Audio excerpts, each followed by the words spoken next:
Americans are obsessed with true crime. From podcasts to documentaries, books, and TV series, we want to know every detail. But why? What is it about the human condition that makes us so morbidly curious? And even more so, what does the science and philosophy behind these violent crimes actually tell us about our true natures? Are there life-saving lessons to be learned from crime scenes? Well, we're going to be talking about all of that and more in today's episode of Theology on Air. So welcome back to Theology on Air. We are, of course, an offshoot of Theology by the Pint, the artist formerly known as Theology on Tap. And we are a Houston organization where we invite you to come out to our live events where we talk about philosophy and theology and the Bible and faith and culture wars and all kinds of interesting things. But here on the podcast, we get to go deeper and also talk to people way far away in the far reaches of the West Coast and other places. And so we're so excited today to have, again, J. Warner Wallace joining us. Welcome back to the show. Well, thanks for having me. I guess we are separated by enough miles. This makes it easier, I guess, right? To be able to talk Well, to we got each to other. sleep later than you, so that's all I really. Yeah, I know, right? So this is actually my second one today. So it's crazy when you write a book, you find yourself wanting to reconnect with the people that have been so good to you in the past. So I really appreciate that you would be willing to have me on again. Appreciate it. Of course. Well, we love you and our audience loves you. But just in case you're new to Detective Wallace, J. Warner Wallace is a Dateline featured cold case homicide detective, senior fellow at the Colson Center for Christian Worldview, popular national speaker. He's been in a movie. He's written a bunch of books, including ones that we've talked about on our show, so you can go back and find those. But relying on more than 2 decades of investigative experience, Wallace provides the tools needed to investigate the claims of Christianity and make a convincing case for the truth of the Christian worldview. And we're going to be doing a little bit less of that today. It's going to be a little less, let me sort of show the evidences for the Christian worldview and more like, what can we learn about humanity and why we are the way we are and how could we be better based on murder? So I'm here for it. If you've ever watched what's the Steve Martin thing? Only Murders in the Building or That's anything right. like that. Yeah, that's right. Right. I mean, that's the sort of silly take on it. Everyone wants to solve a murder, right? And start a podcast. So yes, I get it. I just had a waitress or a server the other day, and we got to talking about podcasts, and she does a true crime podcast right here in Texas about a murder, an unsolved murder that happened right here in our own territory. Anyway, crazy. But I like this book. It's like so for if those that are thinking, oh, is this going to be more about, like I said, evidences for the resurrection, whatever. You're not Dr. Wallace, Detective Wallace, right? No, okay. I'm not a DR. I'm a Jim. Anyway, yeah. has done a fair amount of that. And you should check it out. But this one is a little bit more. Each chapter has like stories from crime scenes, lessons to be learned from that, and sort of like, what does that say about human nature? It's really good. Plus, I'm like really invested in the story. Like, what happened to so and so and poor Cynthia? She was killed basically like 4 times. But we'll get to that in a minute. But first, I wonder if you would tell us a little bit about what is it about true crime that has people so fascinated? What do you think? I think there's a couple things. I think that there's a sense in which everyone loves mysteries. I mean, I think that mysteries probably, if you consider true crime as a genre of mystery, and then you add mysteries to it also, you really see how dominant this idea is that the viewers of media love to kind of try to figure out how it's going to end before it does, as opposed to other things where you're just going to go along with the story and you're kind of watching scene to scene. When you got a mystery, you're trying to fast forward that thing in your head and try to beat the person sitting next to you. So I think there's some fascination with just in general with mysteries, of which true crime is a genre. But I think the other thing is that these are cautionary tales. I was reading one woman who wrote in a column, because it's not just that true crime is popular, it's that it's dominantly popular amongst women. So those are the biggest fans. And that becomes a question in and of itself. And so she was answering that by saying, I think it's because, and this is true, it's been true of my cases anyway, that most of the time the killer's a guy. And that sounds right. Yeah, that sounds about right. And even if it's a wife who's going to kill her husband, I mean, that does happen, of course, but often it's the boyfriend of the wife who ends up doing it. So it's almost always a guy involved. And this one columnist was saying, I think that we watch these because these are like cautionary tales, like how can we protect ourselves from being the next victim? So I think it's a combination probably of both of those things. But Yeah. and also I think it's we're fascinated by a darker side of ourselves that Mm-hmm. we'd like to think is otherly. In other words, that yeah, that's not me. I would Right. never do that. That's somebody else. Yeah. And I think that's part of the fascination too. All of which, all three of those, I think, are driven by pride. So if you're, it's pride that says I can solve it before somebody else. Oh, funny. It's pride that says I just want to know how I can not be a victim. It's Yeah. pride even that says all of it that I somehow am better than that other person I'm watching on the screen. So I think it is pride almost kind of drives the whole. That's probably the tail that wags the dog. Interesting. Well, yeah, I've heard that too about women being such fans of true crime, but also my daughter got a book about serial killers, and it said the same thing at the beginning of the book that more women than men are fascinated by serial killers, partly because you want to know the tips and tricks to not be killed, you know? Right, because a lot of serial murderers, victims are women. Yeah. So, and part Yeah. of that too is because serial crimes are almost always sex crimes. Hmm. And that's the kind of the repeating desire of the killer that repeats itself over and over and over again, and it's an appetite that he's actually he's trying to satisfy through his victims, and that's the sad part of most Yeah. serial murders are like you read about the famous ones, they're almost always involving a sex crime. So Hmm. that's something that's why I do think that there is some desire to know what is the cautionary tale behind every, Right.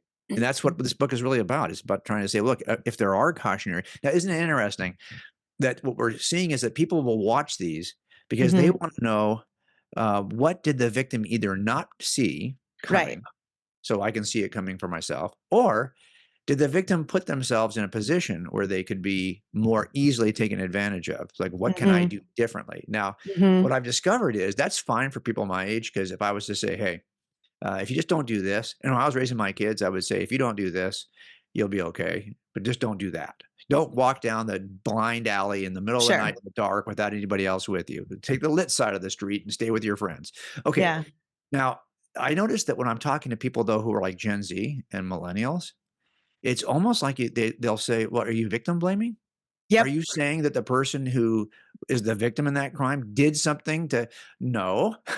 But if we Hmm. cannot take a position where you don't want to do silly things because they lead to bad results, then what are we going to do with the book of Proverbs, which is Yeah. all about, hey, don't do these silly things because they lead to Yeah. silly results. So I think in some sense, I was concerned about that. I was concerned about, well, will an entire generation not get the point? Because, when we get in front of a jury, we'll often say things like, and it's true, if she hadn't opened her door to this guy that day, Yeah. she'd be alive today. Did that mean that it's her fault for opening her door? Of course not. That's not victim Right. blaming, but we're just trying to make a point that it turns out he didn't force his way in. Right. The And proximity principle. See, I read it. yes, exactly. You read it in the book. So, but he didn't force his way in. And that means that if she did let him in, because there's no forced entry, that she probably knew him. So now we're looking for somebody that she Hmm. probably knew. Who else would she let in her house this way? And Yeah. maybe we find evidence that they had something to drink on the couch. Hmm. Diet Coke is open and sitting on the couch for two. Okay, so Feel she let him in, personal. and she actually let him drink a Diet Coke with her. But do you do that Hmm. with a complete stranger, or is this more likely somebody she knew? Well, that kind of takes your suspect pool from the entire known Sure. world, anyone who could have knocked on the door, down to somebody she would have known. That's a much easier case to solve. So yeah, this doesn't mean I'm blaming a victim. This just means Right. that these are the kinds of things that if you pay attention to them, you'll think twice before you do it yourself. I feel personally very afraid right now because you said in the book that it's usually someone that you know. You just talked about sharing a Diet Coke when I'm drinking right now. And I hang out with Evan a fair amount doing this podcast. So if I That's go right. missing, Yeah. listeners, Yeah, it was Evan. could be me. Yeah. Well, If you find it, if you find a go Diet Coke from anywhere but from one McDonald's, then yeah. someone else could have been in Sarah's house, Oh, that's and true. That would be a telltale and she only sign. goes to one because it has the best mixture. Well, does that McDonald's have some way of branding its cup so I know Don't it's even from get me that McDonald's? started. I am a detective of Diet Coke. Yeah, You may know things about dead people, but yeah. Anyway, something about the syrup and the carbonated let, water. They get it. Well, you're we've in derailed. We've Yeah. derailed. well, you're in Texas, and I can tell you that my son and I, because my dad's from Northeast Texas, we spent a lot of time growing up in Texas and up closer to Texarkana, and we've had arguments. We actually one time sat down as a family and had arguments about whether Big Red is, because at that time you couldn't really get it in California the way you could get it now. But back then we only could get it when we were in Texas. So my kids would drink Big Red like it was coming out of, going out of style while we were back there. We were back there a month every year. And Funny. I remember we debated whether or not this was a cream soda or, well, I forget what the alternative was, but and so we had blind taste tests between cream soda, Big Red. That's cute. We were getting serious about this. Okay. So yeah, as one you should. know what it is. Yeah. It's like we were That's trying funny. to detect the difference. Right. So anyway, but yeah, that chapter you're talking about, I think is interesting because it talks about proximity principle and how we come into contact with the people that sometimes are our killers, are people who are friends. We would have called them friends. Mm-hmm. There's that chapter, that person who killed the woman in that chapter, would have considered her. They would have considered themselves best friends at one point. Mm-hmm. So the question becomes, well, how do you? I had a case one time. It's often said in cold cases that when they finally get solved, the name is probably in the book, and what they mean is that you have this old unsolved notebook full of stuff from 1972. I had a case like this, and it's got all this stuff from 1972. And there were 400 lead cards developed in those days. Mm-hmm. They didn't have computer databases that we had. They were writing them on 3x5 cards. Every one of them was investigated, and a report had to be written on how these leads were chased out. Wow. So that means we had dozens and dozens and literally hundreds of names of potential suspects. Now, what typically happens is when you finally solve it, and we solved that in 2019, long time later, from 1972. Mm-hmm. And the question was his name in the book? Because, and you typically find it in the book because it's typically somebody who is known to the victim in some way, a family member, a neighbor, some kind of proximity. And in that particular case, no, completely not, a name that was not in the notebook, unknown to us. It was one of those times when that proximity principle of somebody who's close to you, either relationally or geographically, was not true. In other words, this guy just drove through our town, never had any other evidence he'd ever even been in our town. And on his way up the coast, he snatched a victim. Wow. And that was so those are very hard to solve. And that's why it took Ancestry DNA in 2017 to ultimately solve it in 2019. Why? Because there was no proximity principle. And that's really how we start. We start with that bullseye. That's where the victim stands. Sure. And somebody's standing there next to her at the point of her death. And then we work outwards and then say, well, where? And so on that case, it went cold and it never got solved until finally DNA solved it. And it was a complete, utter stranger. So these are the kinds of things we're talking about in the book, only because I think that, this is the book I really wanted to write many, many years ago, but I ended up writing apologetics books because I just happened to be with Sean McDowell when I was a youth pastor, and I was training up students. And he said, you should write a book about this. The same thing I was teaching students, because when it came to high schoolers, I kind of taught them the process that I went through to become a Christian. But I'd already been through that process. Like I personally wasn't as interested in that as I was interested in these kinds of things, because I'd already been through all that. But I was teaching it to high schoolers, and so he saw it, and I wrote Cold Case Christianity at his urging. Well, that started a number of apologetics books that were in that genre. Finally, I got to a place where a publisher said, okay, you can write whatever you want. And this is the one I got to write.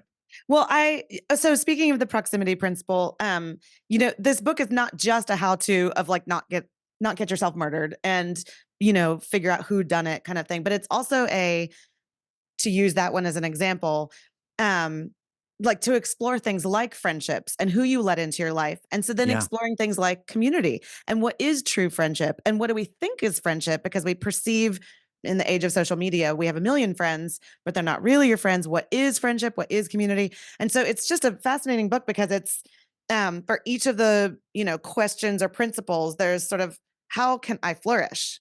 And so, one thing I like is so each chapter, they're not called chapters, they're called leads, but has like a story. It starts with like, my feet were in a pool of blood. So you're like immediately hooked, but it tells the beginning of a story, explores some sort of different idea about humanity. And then it has this like chase the lead section, which is sort of practical steps to think through this particular concept. And then the end of it has a little section that says the truth in true crime, which is this nugget of wisdom. And each one, I noticed your pattern. I'm giving so much away about the book, but That's people should buy fine. it.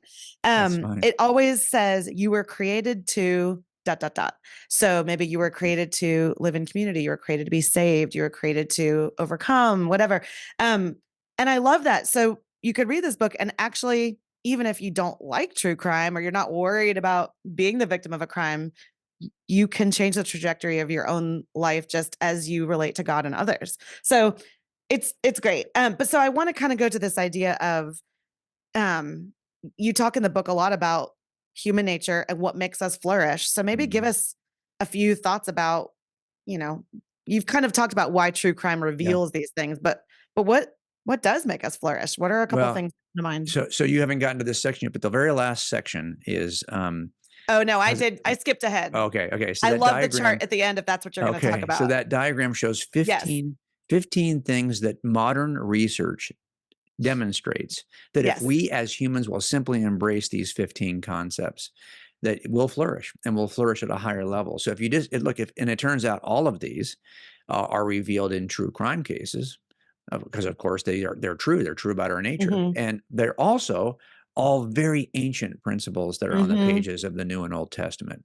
So it's like, okay, if Christianity is true, its foundational documents ought to describe the world the way it really is. It ought to describe us the way we really are. And they do. And so I think in some sense, there's a Christian apologetics angle to this, because it's another part of that large body of cumulative circumstantial evidence that involves both the evidence for God that point to whether or not Christianity is true, the evidence for the reliability of Scripture that points to whether or not Christianity is true, the evidence for the resurrection, the evidence for the impact that Jesus would have that would match if he is who he said he was, and finally, that it describes us the way we really are. So that entire robust case, I've kind of come full circle on it now with this book. Yeah. I think what's important to me is that I want my kids to flourish. Look, even if you didn't believe Christianity was true, you would be smart to live as though it is. That's right. Because the principles that are taught by Christianity are actually good for us. And here's why we needed to make that turn. What I wanted to write this book before I ever wrote even Forensic Faith, which is the third book in the series I wrote with David C. Cook. And I just couldn't get it to launch. And when I came over to Zondervan, I said to Zondervan, this is the book I wanted to write first. And they said, well, we really want something that's more in your lane as a, so I wrote Person of Interest first, but I told them. And we had you on to talk about that. Yes, that's a great book too. But I said, if we're going to write Person of Interest, I don't want to write it as just another evidence book. I want to show why Jesus still matters in a world that rejects the Bible. Like everything that we as atheists would have said was the most important and stimulating and beautiful aspects of culture. That's literature, art, music, education, science. Those are the things as an atheist that I revered. Yeah. Well, it turns out those things are so unbelievably influenced by Jesus and his followers that as we know them today, we wouldn't even know them as we know them today. That's right. If not for Jesus and his followers. So I wanted to, I guess what I'm trying to say is that Person of Interest and The Truth and True Crime are unlike the other books in the sense that the first three books on this topic are, is Christianity true? This, and Person of Interest, is Christianity good? Yeah. And I think that's really the question that, as I just got done last week, I was with the high schoolers at Summit Ministries in Colorado, where I'm on faculty there at Summit Ministries. And I don't know, to be honest, that high schoolers give a lick anymore. If it's about true. What's true. No, we've had this conversation a lot on this show that generationally we've moved away from caring about what's true. And we're starting to move away, I even think, from what is good or what can make my life flourish. But this definitely is speaking to a younger audience in the identity age, in the age of social media. And I'm thankful for that. This, the chart on page 205 it's great. It's like the last thing in the book, really, before all of the notes. And there are pages and pages of notes, but, it's great. There's 15 principles, and then they're basically just repeated with slight, if any, changes, mostly just references to Scripture that say things like, we should revere wisdom, we should admit our fallen nature, we should seek after something higher than ourselves or something worthy, and all of those things are, of course, based in the Bible. So I thought that was very cool. So yes, I always skip to the end of the book, and I was thankful for that. But I want to go back to a couple of things I really liked Well, toward the hang on. beginning of Before the you book. move over there, you said something Yeah. important. So where do you Okay. think that students, young people are headed next? If it's not, is it true? Right. If it's not, is it good? Yeah. So what do you think? I'm just curious. That sounds fascinating to Well, me. it's not a great answer because so I have teenagers myself, Yep. and I have started calling this the meh generation, MEH. That's the word when like it's mid, it's meh, it's whatever. I don't think they just care. I don't think they care at all. Like it's not so if I talk to teenagers, a lot of times it's not like, well, what if it was true, it would really matter. And like, what if eternity is true? And what if your life could be better? And they just don't care. It's almost like my philosophy, my theory is that because everything they think they need is right in front of them on their device that they're carrying in their pocket in their hand all the time, they don't even recognize a need for truth or beauty or goodness because they think they have it all there. If they're hungry, they have DoorDash. If they need a friend, they have, TikTok. If they name a thing, they think they can find it right in front of them. Obviously, that's not fulfilling. Obviously, we have all kinds of depression, anxiety, body dysmorphia, and a million other things. But I don't know that I know the answer about how to get them to care enough to even get back to what is beautiful, what is good, what's true. So I Okay, don't so have a that's great answer for you fascinating. yet. Yeah, that's fascinating. So yeah, I get it. I mean, it makes sense. So you think it's moved from is it true to is it good to does it matter? Pretty Yeah. much, right? Okay. Yeah. Yeah. So I mean, here's what's interesting. We would have always said, I would have always said that. Yeah, I agree with that. When we wrote, so the next generation will know. Sean McDowell and I, we talked Mhm. about this that you have to give two whys for every what. If we just say, here's what's true about the Trinity. This is the claim of Christianity related to the Trinity. Okay, that's a what. That's a claim. That's a what claim. The first question is going to be, okay, so on basis on what evidence do you think God is triune? It almost sounds crazy that you would say that God is triune in nature. So tell me how can there be one God, but he be triune in nature? So you got to be able to make that first why case. Why do you think that's true? But the second why, okay, so why should I care? That why is the tougher why. It's what you're talking about. It's the lack of Mhm. passion, the lack of interest. And I used to Mhm. always argue, well, we got to be able to make a case for why it matters to you. And here's what I've noticed as both working in my job, as a police officer, as a detective, as a pastor, what gets rewarded gets done. Pretty simple truism. What gets Mm. rewarded gets done. And Mhm. so typically, even with your kids, if you think about it, we reward them with their correct behavior. Either it's our approval, it could be as little as our approval, or Mhm. it could be that they have to get paid an allowance, whatever it may be. But then the world actually turns around and rewards us for what. And if it does reward us, for example, if you knew that you've been doing this podcast for years and it's no one's ever listened to it, it's had 0 listeners in all of these years. Guess what? You're not probably doing these anymore Right. because it's not the reward here is just listenership. But the point is, it's always what gets rewarded gets done. I think that's still true because it's not grounded in culture or age. It's kind of grounded in our genetics. Hmm. This is how this is how we would, for example, love systems in which we can earn something that we can get transactionally. You talk about that in the book, the systems Right. thing. So Yeah. we want this is how we're wired. Okay. So the question I have for my kids, now my kids are grown, but I know I got grandchildren. So the question becomes for me, well, what's the reward? And what I'm Yeah. trying to offer in this book is, well, yeah, it turns out, do you want train wreck relationships Right. or do you want deep relationships? Yeah. If you do get married, do you want to stay married? Do you want to be actually feel Yeah. like you're growing as you're being married? Like Be there are loved, some be known. principles. Yeah. Yeah, there are some principles of human flourishing. That's why I say, even if you thought none of this is true, don't even care if there's a triune God. Just behave according to its teaching, Yeah. though.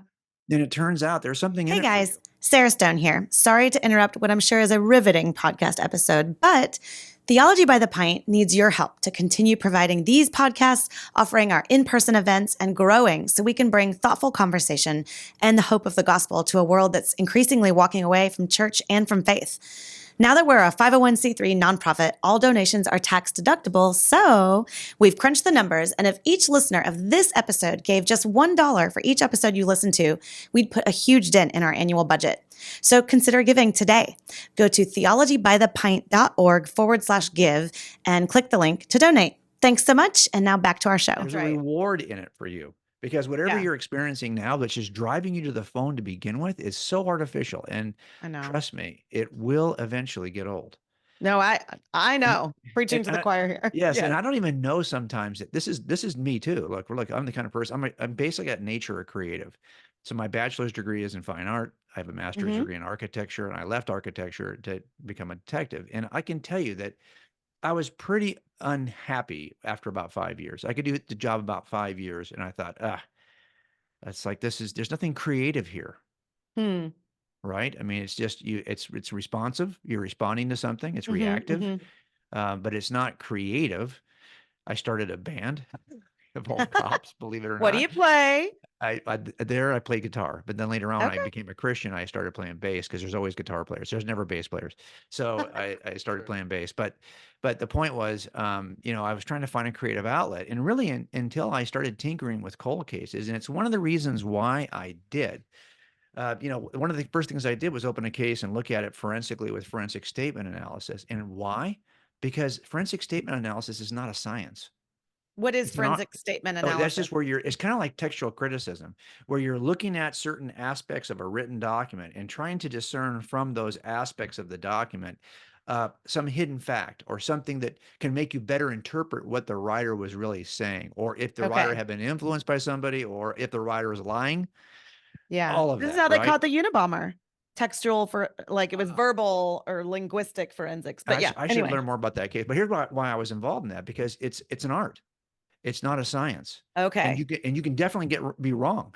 And that's why Yeah. you can have two critics, even textual critics, who disagree about a passage or a book in the Bible. The same Yeah. way you can have two sets of forensic statement analysts who will look at the document and say, "I think you're reading it wrong." Mm-hmm. So it started to engage that creative itch I Mm-hmm. had, and then Mm-hmm. I started creating visual presentations for all of Yeah. these cases I was working, and that really felt satisfying in terms of like creating the visual creative itch.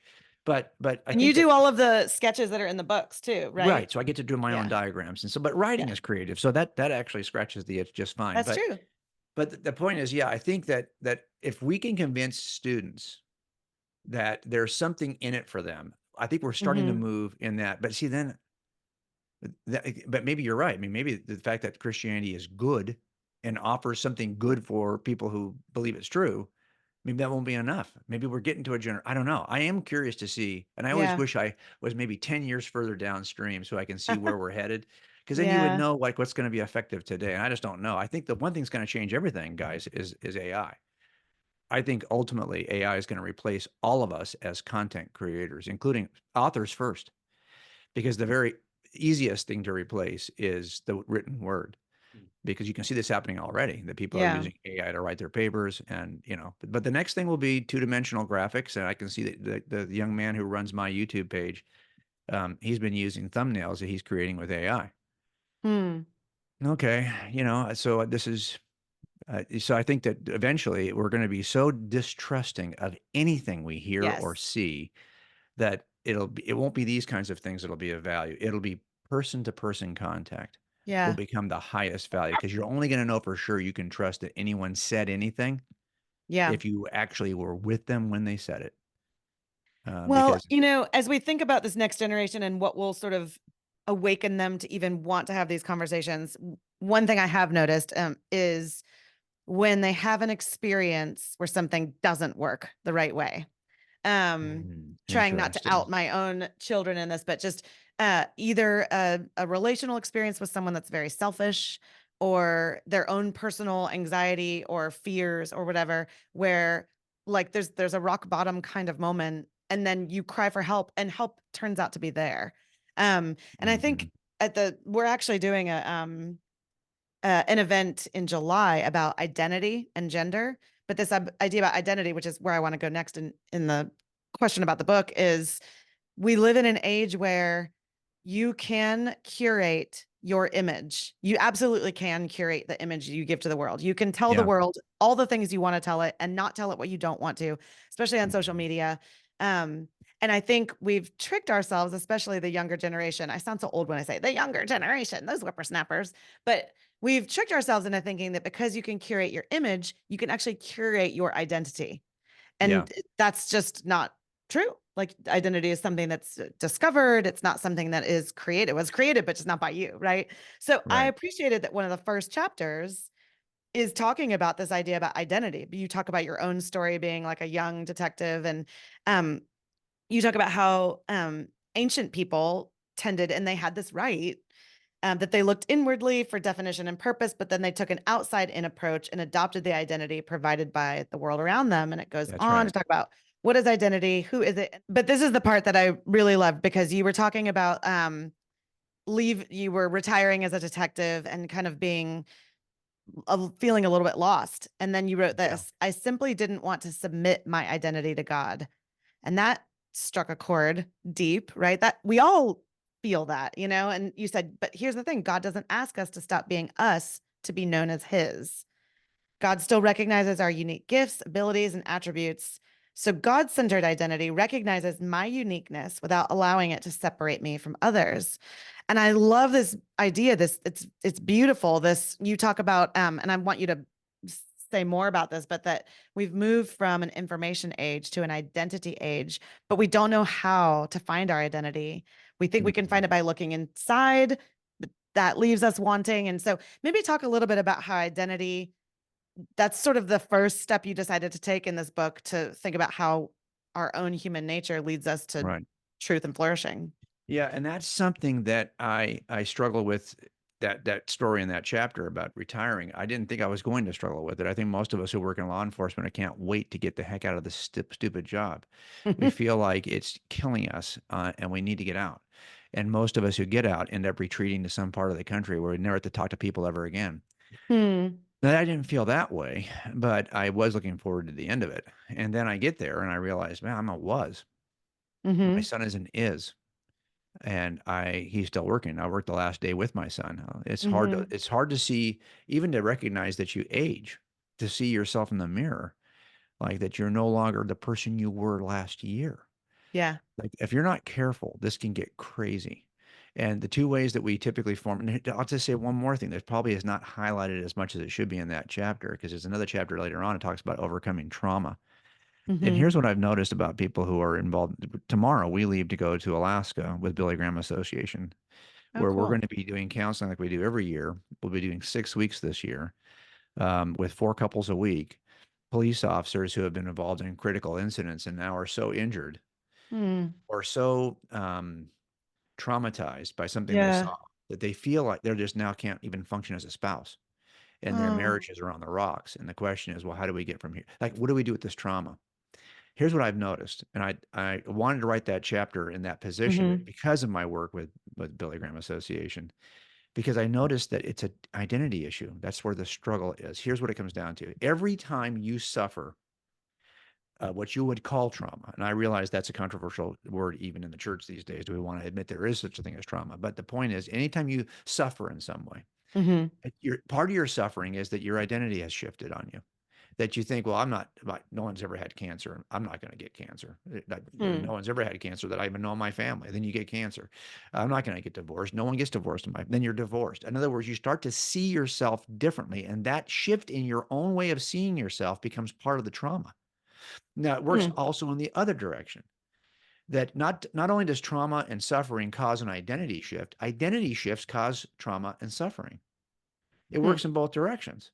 So if all you wanted to do is to protect yourself from the lowest valleys you might experience in your life, I guarantee if you were to chart those, at the bottom of that valley, you're going to find an identity shift. If you will simply just not put your identity in something that can shift, you'll prevent yourself from experiencing the low valleys. You'll still experience a valley, but so that's why it's so, identity formation is so important and where you put it. So the first 2 ways you form identity, inside out and outside in, they're both shiftable. In other words, either you're saying there's something that pre-existed me outside of myself that I look out and I go, oh, I like that. I'm one of them. It used to be your tribe or your clan or your family or the occupation of your generational family. We're farmers. We're miners. We're whatever. We're fishermen. I get that. Duck Dynasty is a good example of that, right? Watch those guys. Okay. So that's one way to do it. The way that's more modern is the inside out, where I say, I've got some predisposition, something I think I'm good at, something that I really like, enjoy, desire, even my sexual preferences. And I'm going to say that's what forms my identity. It's the condition of my heart. It's my heart's desire. And all of you on the Yeah. outside of me need now to look at me and identify me that way. Even if what I'm feeling is not exactly what I look like, doesn't make any difference. It's an inside out identity formation. So the problem with both of those approaches is that they shift. Because number Yep. one, that condition outside of yourself could eventually dry up, like your occupation, or your heart is going to change about 40 times. The big things you desire are going to change. You don't realize it until you're this age, but it does happen. And then you find yourself asking, who am I? Now, the third way to form identity, top side down, is where you look and say, Ta-da. is there something that's bigger? Is there a more that's Mhm. more transcendent that I can put my identity in that hasn't ever changed, that won't change going forward? That can redefine me in a way that makes me as unchangeable as the thing in which I am identifying? Because if that's the case, if nothing else, you will the day I retired, I should have known better. I was a Christian before I retired, and the day after I retired, I was still a Christian. So Mhm. I should have had a much lower valley, and it was only Mm. my refusing to identify myself in this way Mhm. that led to me. Now listen, for men, I don't know how it is for you, Sarah, but for men, this is a guy named Joe Martin is a friend of mine. He had me on his podcast one time, and we were just talking off camera about this a little bit. Men are notorious for identifying based on their occupation. Mhm. So they get their value because if you look at all the studies on identity, you will find they are connected at the hip to value and purpose. Now, what Yes. we typically do is we say, well, what am I good at? Where do I Mhm. find value? What's my purpose in life? And then we say, well, that's my identity. So we're Right. forming our identity off of something we discover in value and purpose, as opposed to the other way around. Well, who Yes. am I really? I'm going to find my value and purpose in that. And we don't do it that way. And men, Yeah. as it's all about the Asians. Men have conversations. And when they do, identity formation is all about the Asian. So he says, for example, we shake hands, we say, what do you do? What's One your of the first questions vocation? out of our mouth, it's occupation. That's Yeah. the first station. And then we are thinking to ourselves, well, I know what that makes. Because Uh-huh. remember, all identity formation is not in a vacuum. We don't say, Right. here's who I am in a vacuum. We say, here's who I am compared to To you. you. Yep. It's all in relationship to others. So we look at it and say, okay, he's a he's a doctor. That makes more money than me. Hmm. Compensation is the second nation. Well, are you a good doctor? Oh yeah, nationally renowned. Ugh. Reputation. Reputation, that's the next station. Oh, really? So it's education, it's compensation, it's reputation. And then it gets to the point with men where if you're just the biggest guy in the room, you probably win anyway. You're probably the alpha dog anyway, because it's intimidation that really matters the most to most of us anyway. So Funny. it turns out that the Asians are the tail that wags the dog because we haven't put our identity in something other than what we do or what we like, Yeah. instead of putting it in the thing that actually created us, the God who created us. That would Yeah. change the way we even see each other. But if for no other reason, it's that connection between identity and trauma that has me so intrigued. Yeah. Because I know when I meet these guys and their gals, and they're going to suffer. We have several couples this first week, for example, where both are police officers. It's like a double whammy here, and a lot Mhm. of it, especially for women, who I think often are not treated as well as men in the career in the field. Mhm. Then it's really about identity. Like I Yeah. want to be seen as worthy in my profession I've given my life to, and you guys keep on thinking I can't do this job. Yeah. So there's a lot of identity formation stuff that you have to deal with that I think is really the source of so much of our trauma. Yeah. I agree. Um, I want to, speaking of identity, I want to skip to one of the middle chapters because I thought this was pretty fascinating. It turns out you're a Calvinist. I'm joking. Everybody calm Okay, down. I'm first not of really all, calling keep in to, mind that I try not to divide with anyone over what I I, consider to be non-essentials. Now, just saying that, I know I've I said already that as a joke. alienated We are not going myself to go from there. everyone. Yeah, don't go there. Go ahead. No, no, no, no, no. That was just a joke for our theology nerd friends. We're not going to get into Reformed theology, but you do talk in chapter 11 or lead 11 about the nature of people. Are we inherently good? Are we inherently bad? And that like we don't ever want to think that we are capable of the things that you're writing about in this book. And you start with a story of a guy that everyone liked, even the people that were interviewing him, trying to get a confession or see if he was guilty. And for years, he had everybody fooled that he had committed this crime, and he did commit it. Spoiler, but it's in the book. So, And so you talk about people being capable of evil, and then you talk about, it's pretty interesting. You get into some pretty deep philosophy, but you say it in such a really accessible way. You talk about the enigma of man. Basically, we have these kind of two tracks, you know. Right. And then, but my question for you is on page 141. Okay. You're giving some practical sort of nuggets, like here's how you can basically resist this and move to a better place. And you talk about feeding the right wolf. Like if you have these two animals in you, a pair of animals, you know, one is terrible and evil and one is good. He's pointing to joy, peace, love, hope, that kind of thing, Right. to feed the good one. But Right. so my question to you is how? How do you we feed the feed good the one? good wolf? Yeah. Well, I know okay. that's So not in the press kit, so I hope you're ready for it, but yeah, no, I think that you're absolutely right. And I think what you can't do is feel it's that old cliche. You can't. It's easier to act your way into feelings than it is to feel your way into actions. So there are times when I just have to behave as though this is the condition of my heart, even though I know it really isn't the condition of my heart. That's true probably for almost every chapter in this book. At some point, we have to make a decision. If we know this is our nature and that we are inclined, I'm inclined. My first inclination, everyone I meet, is this is a liar. This is a liar until I prove otherwise. And this has been my oh, career I bet it's fun to be in your family and Well, at no, family meals. they would probably not say that. But but I've already determined whether my kids or not are. In other words, Yeah. that's not the approach I'm taking with my family, but it's the approach Okay. I meet, because Yeah. that's if you don't assume people are all liars, then no one ever goes to jail. If you assume Woo. everyone's a liar, eventually someone's going to go to jail. So which Yeah. approach are you going to take? So I think that, but I have to consciously say no. Humility is the same way. In the chapter on humility, I talk about how you're going to have to start to celebrate others if you're ever going to stop thinking you're better than them. You're Mm. going to have to start that time when you're thinking, I could say this from my position of I think I know better, but instead you're just going to shut up and elevate somebody else in the room. Yeah. Because it turns out that we have to make a you could say, hey, I'd like to be a certain level of fitness, but I don't want to exercise. And no, it turns out it's small steps that get you to where you get that time on the 10K you're looking for. It's Yeah. not that you just decide to go out there and do it. It's small steps.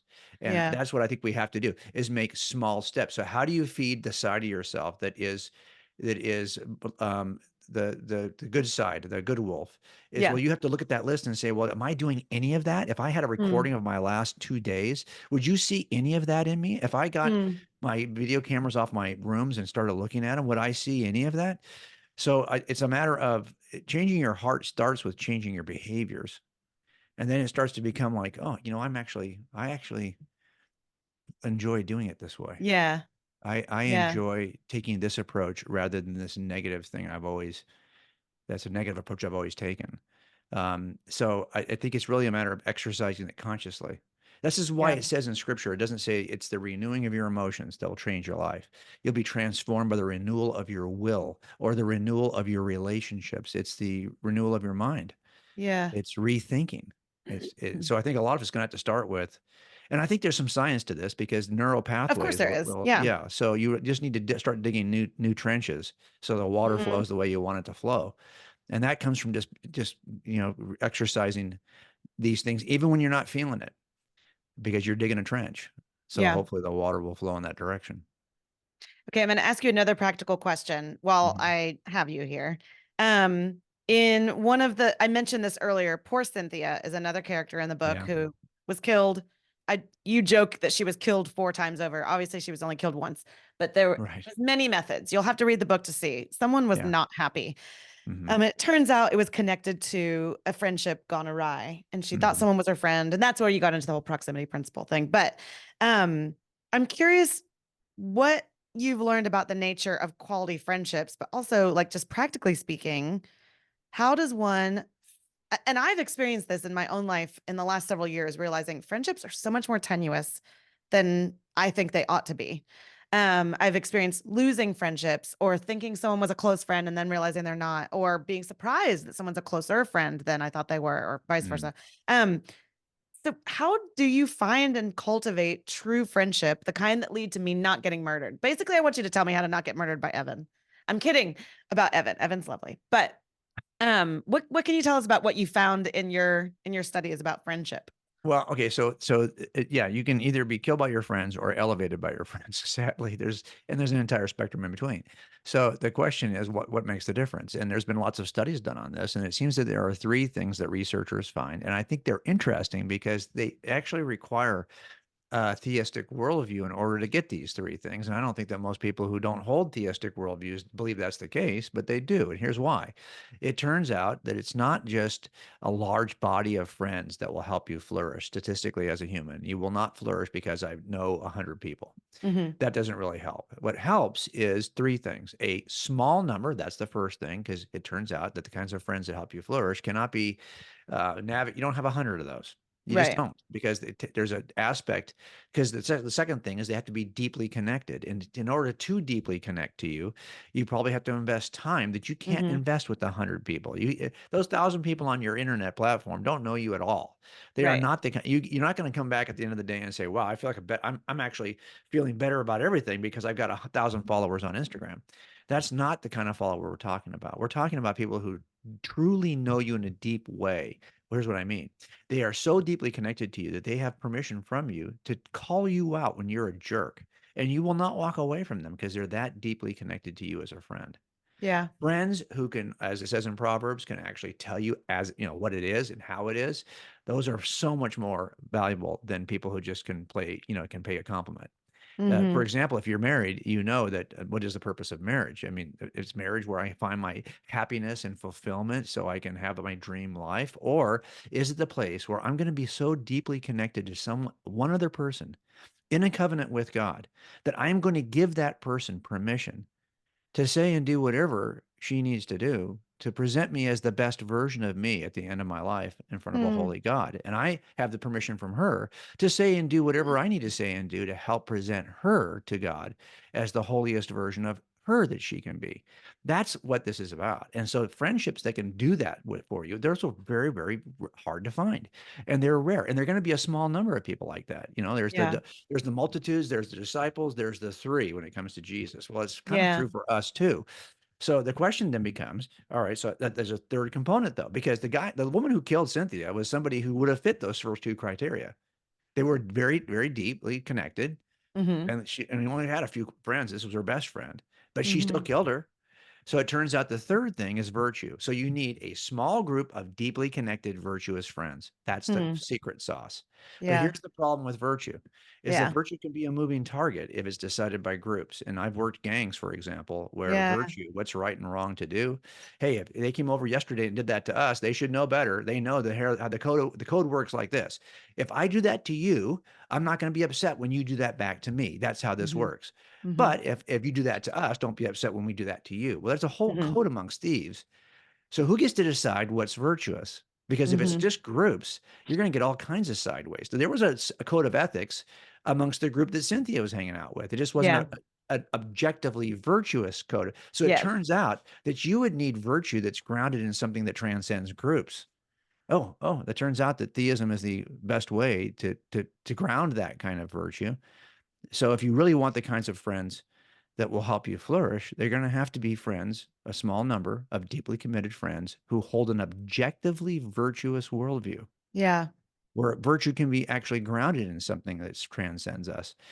Now, that's where it gets tricky. And that's why I think that in the end, this worldview will help us to flourish. Because now, here's a question: how do you find people like that? Well, here's what I would say. It turns out that I think that most of the time it's because we are if you believe there's an objectively grounded source of virtue, that puts you in a small group. So I think that the best way to find it is you're probably going to find someone like that if you are chasing the objectively virtuous thing That's right. and chasing the objectively virtuous thing together. And you Yeah. look across the room and you realize this guy or gal has been chasing this with me for a long time. And what's your Yeah. name? And then find. So the question is, the best friends are like this, like if a spouse, are otherly. They care more about you than they care about Hmm. themselves. Mm-hmm. Now, that's a hard friend to find Yeah. But it's probably going to be somebody who's grounded in a worldview that says, yeah, think more of others than you do of yourself. Yeah. Okay. Well, I there see you where go you're again. going with this. Okay. So because the best friends you can have are the friends who care more about your physical, mental, spiritual well-being. They care enough about that they're willing to make sacrifices. They're sacrificial friends. They're willing to take a risk for you.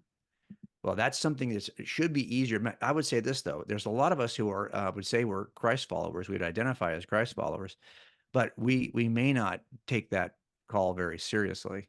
Mm-hmm. So I don't even think that you could say, well, he's a Christian. She's a Christian. Shouldn't that have qualified them?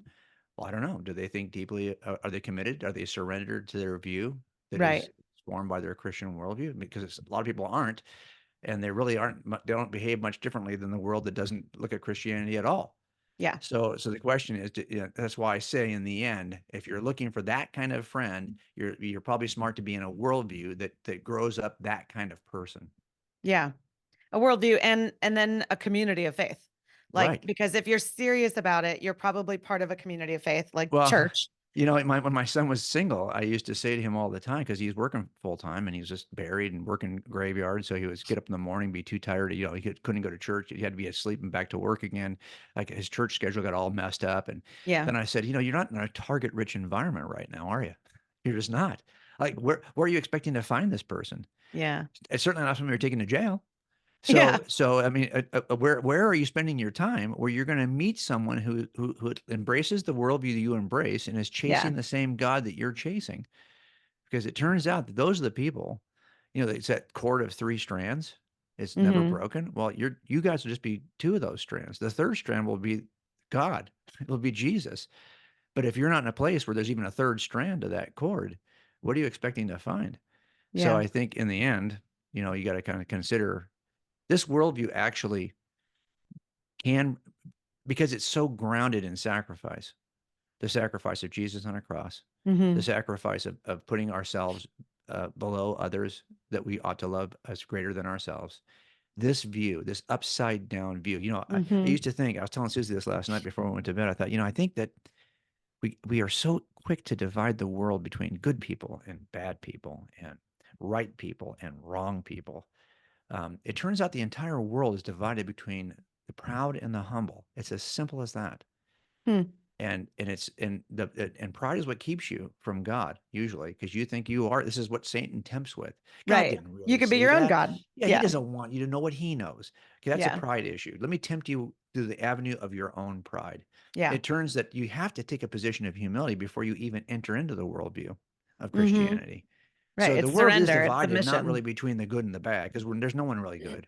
No, not The world one. is divided between the proud and the humble, and this is true also for your potential friends. Hmm. So I'm not interested in. I'm proud enough. I'm a big enough jerk. I don't need more jerks in my life.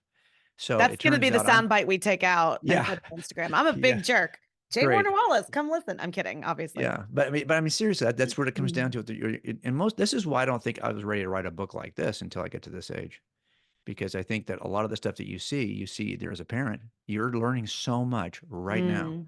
And if Mhm. you've got teenage kids, then you're in your highest right now. If you just be a sponge that looks for every life lesson you can learn in this decade, you will learn more in this decade than any other decade.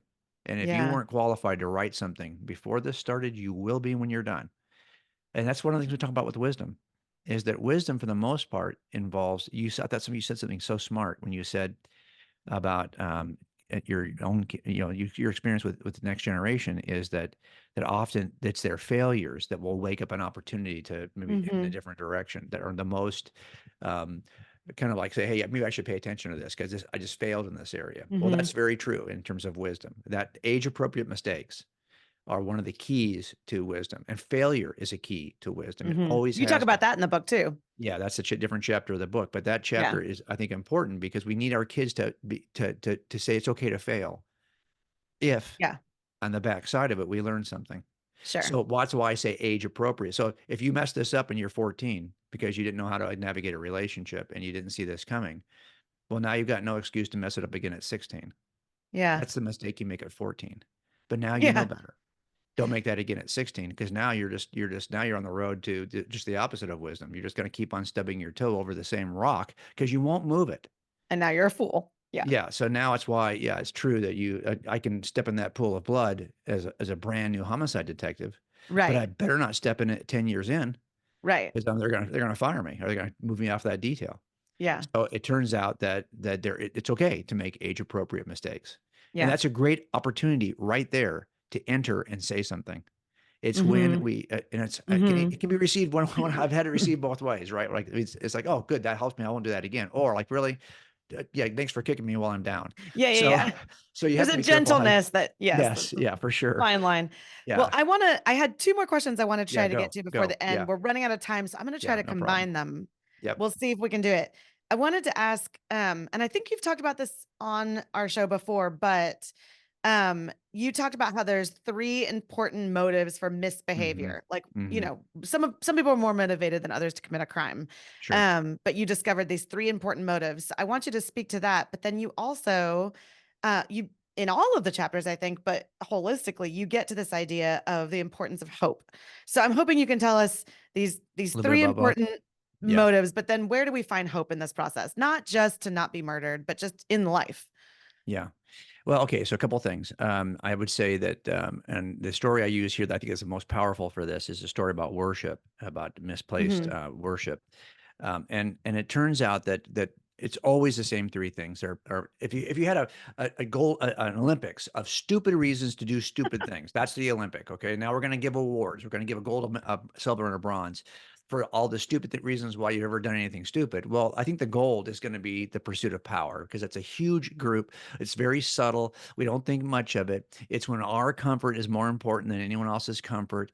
That's why, sometimes people get divorced, because I'm not happy here and my comfort's more important than your comfort or even the future of my kids. So see ya. So a lot of times we'll do things that we shouldn't do because we are in the pursuit of power, autonomy, control. Those are all different ways of saying the same thing. Celebrity, though, is also pursuit of power. And those of us who are in a public platform have to be aware of that motivation, because celebrity is part of the pursuit of power. But then, of course, there's sexual lust and there are financial greed. I don't often have to explain why sexual lust and financial greed can lead to stupid. Most people get it. But that's a pursuit of power that seems to be cloaked. And everyone, for example, if you're a pastor and your congregation is trying to protect you, your elder board is doing a good job. Well, they're probably going to protect you from two of the three. They're going to protect you from sex and money.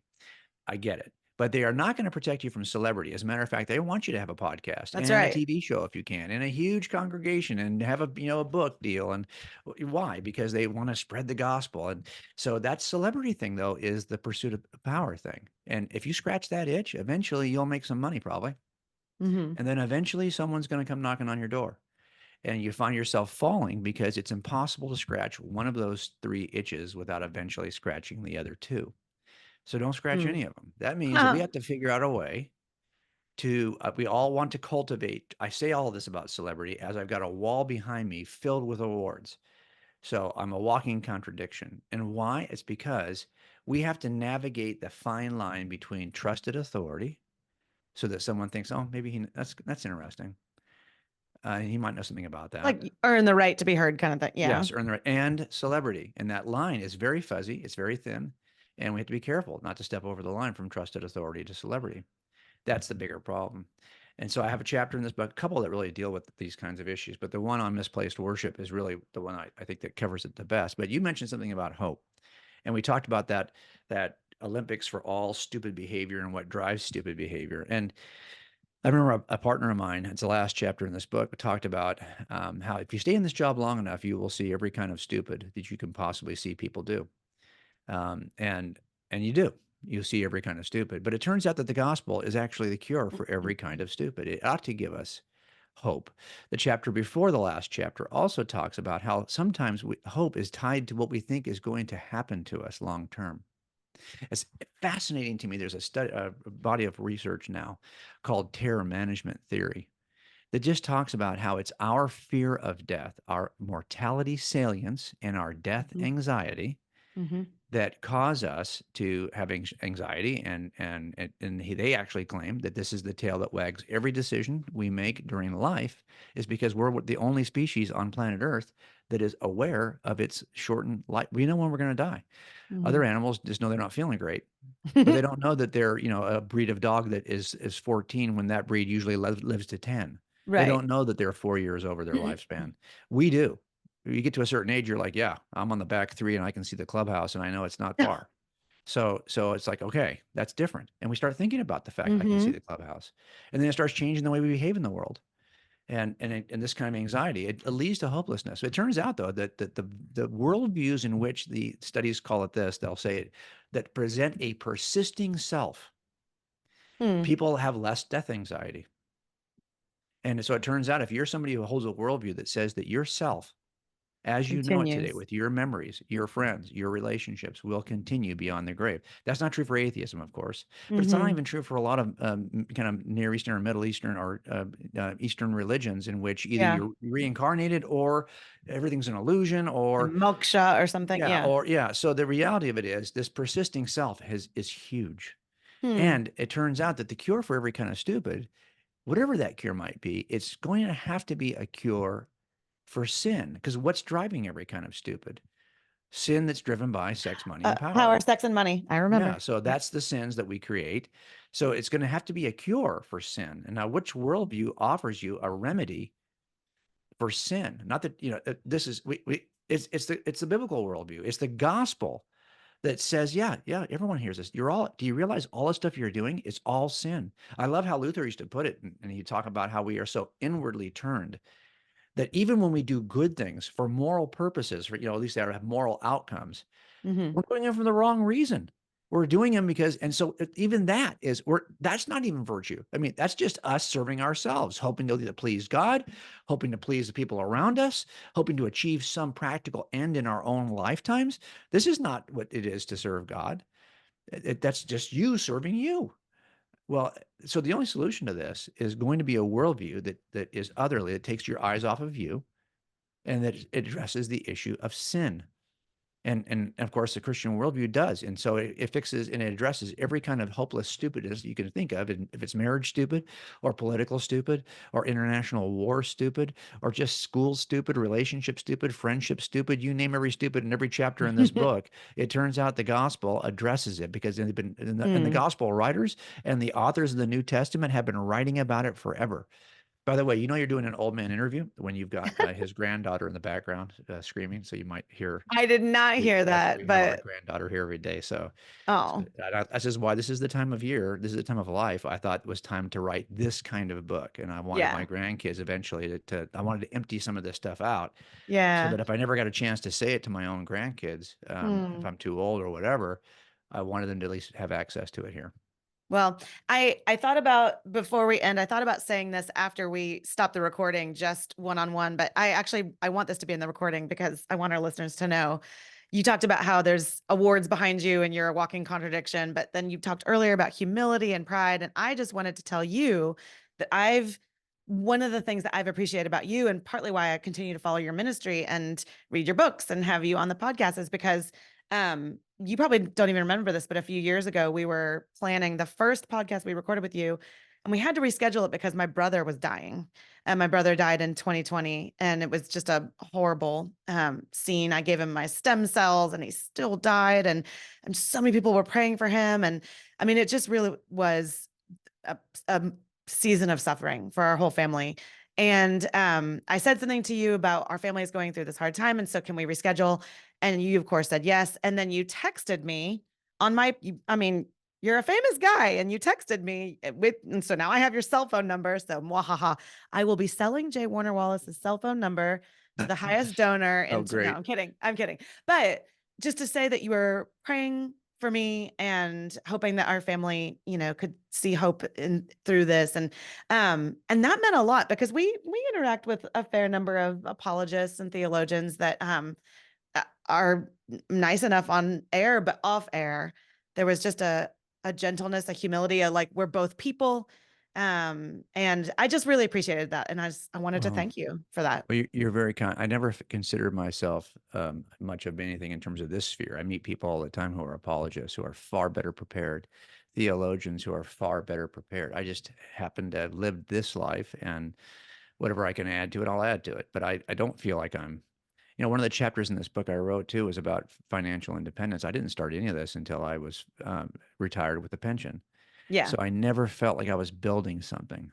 Like if this thing falls flat on its face, it'll be okay. You'll be okay. Yeah. Yeah. We were prepared to live on our pension. That's fine. And I think that that's part of it. You have to take the money, power and the celebrity thing out. Could you turn the whole thing off and still be you? And that's something I've thought about a lot in the last couple of years. Could I just walk away and stop paying attention? And would I still be, because I think as your kids get older and you have grandkids, but what you experienced with the death of a sibling that's where this whole Christian worldview, that's where the rubber meets the road. Yeah. Yeah, we can talk about all the other stuff involved in the worldview. I get it. But in the end, it's the stuff you went through and you will undoubtedly go through again. And so will I. Every one of us, that one thing, that suffering is the one common denominator. And so if your worldview does not have resources to deal with the real presence of evil and the real presence of suffering, which I don't even see as evil. Like I'm reading through Job right now because I'm getting ready to do this work with the Samaritan's Purse and Billy Graham Association. And I'm telling you, I think we think that suffering, the culture generally thinks that suffering is evil and that God could never author evil. So therefore God would never endorse or want to use suffering in any way. Right. But it turns out that's not true. And suffering has some unbelievable, like most of the things about your character that have been refined over the years were refined because of suffering. Yeah. And if we don't embrace that and say, okay, so what does God have for me? What does God want me to experience and learn from this moment of suffering? Instead of saying, why God? Why would God put me through this? No, not even meaning that in a good way, meaning like this should not be happening. Yeah. It's a hard truth, but the truth of it is that what you experienced a couple of years ago, 4 years ago now, was really something that you now can speak to others. And it's probably a 1 Corinthians, is it 2 or 1 that where Paul talks about how you've been allowed to experience that so that you can now turn and help people who are experiencing it now. Yeah. And so I think in the end, if this is why the celebrity chapter was really important to me, because I could see it in my own soul. I could see it in my own, like, what am I really, what really is, what's my goal here? Like, why am I doing this? And my fallen nature is such that I could see it pretty clear. I don't think I would listen, by the way, these 15 things I've written about in these chapters, I am terrible at all of them.